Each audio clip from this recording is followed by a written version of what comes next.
Last December, 3 teenage boys in Sullivan County died in a car crash.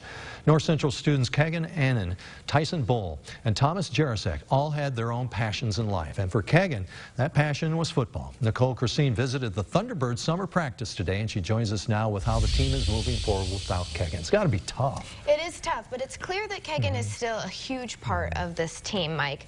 A memorial bench in his honor is placed right beside the football field, and his teammates and friends say he's still with them, motivating them in a way only Kegan can. I'd consider him my brother. I'm sure we all would. North Central High School's Boys of Fall returned to the gridiron this week for practice, but a big piece of their team is missing. That piece is Kegan Ennen, who died last December in a car crash, leaving behind a legacy as a star player and as a true friend. Kegan was the greatest guy you could ever meet. I mean, if you want to think of anyone to be your best friend, it'd be him. There's so much I could say about him, you know. He was just an all-around great athlete. He could play just about any position on this team. He knew what he was doing.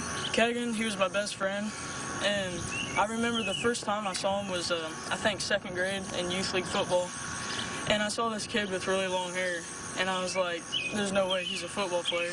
But he was a football player, and a good one at that. He definitely could have made college football if he really wanted to, because his freshman year, I mean, not too many freshmen on that team got to play or even get to start, but he was always out there in any position they needed him to be in. Kegan's friends say he inspired some of them to pursue football, making his absence on the field that much harder. He was the reason why I started playing football.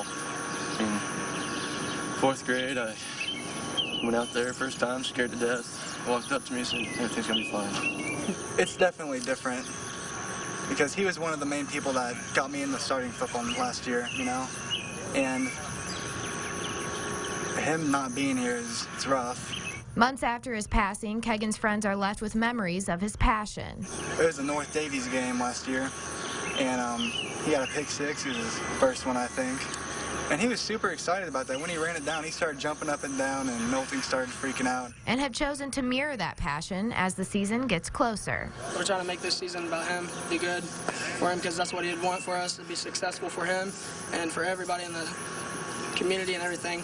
But yeah, we're just playing our hearts out for him because he loved the game. A love of the game and of his friends that keeps Kegan's spirit with the Thunderbirds. It's like he's sitting right up there watching, cheering us on, playing with us. He never leaves this field.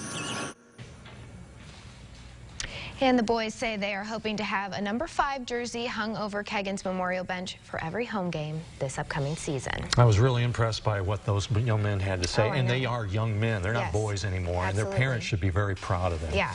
And the other 2 boys who were killed in this, their benches are in special places too, right? Yes, they're around the school. Tyson's bench is next to the baseball field, and Thomas's is by the automotive shop, places that were significant for each of them as well. It's going to be a special season. It's going to be memorable, and hopefully they can move on and really make them proud. Yep. All right. Thank you, Nicole.